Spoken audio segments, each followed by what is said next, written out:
Hi, we're the SLPs that we're working with Christina. And Christina's a 2-year-old who's always smiling. And after a normal pregnancy and no complications at birth, her parents started to see delays in her milestones, which also were followed by uncontrollable seizures, inability to express her wants and needs through communication.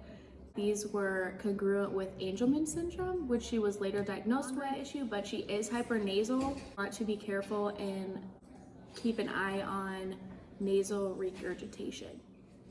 Due to Christina's uncontrollable seizures along with her Angelman syndrome diagnosis, she has endured a lot of cognitive difficulties and delays.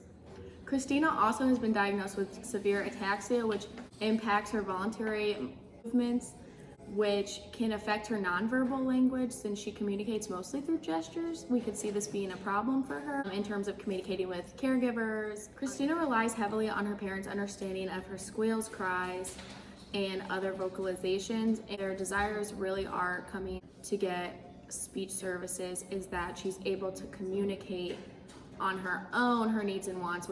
She's also receiving physical therapy, OT, and SLP services from an early education setting. Getting extra services is something that they've decided they are interested in to help her communicate through maybe different modalities in her life. So we did this test called the Rossetti Infant Toddler Language Scale just to kind of assess Christina's language abilities. The test looks at language in a variety of areas, like, for example, how she's interacting with others, how she's playing, is she using words to communicate, is she using gestures. The test showed us that she is behind developmentally in all areas of language for her age. We also saw some other behaviors during our assessment, like excessive smiling in appropriate and inappropriate times, which is congruent with her diagnosis of Angelman's.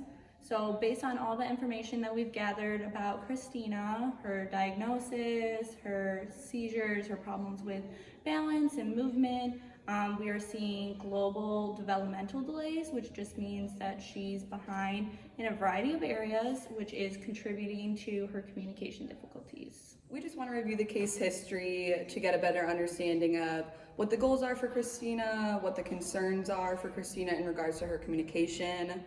We want to check in and see what new skills are emerging, where her diagnosis is impacting her activities of daily living the most. Overall, just what we need to be working on to best support Christina. Additionally, we want to spend a portion of the time playing with Christina. Observing Christina while she plays will allow us the opportunity to gain some insight on her language abilities, such as what sound she's using, in addition to her nonverbal language abilities, such as turn taking and eye contact.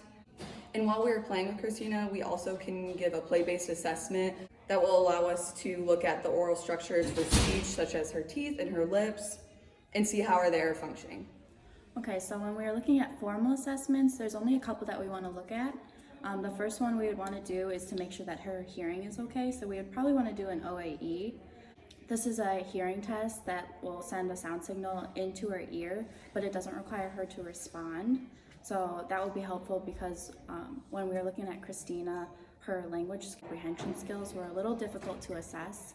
And because she needs to follow directions during a normal hearing test to raise your hand when you hear it, or make sure that it is a lower cognitive load because her language skills are not as high as that are needed for a normal hearing test. We would also want to see if augmentative and alternative communication devices would be appropriate for her to use. These are called AAC devices.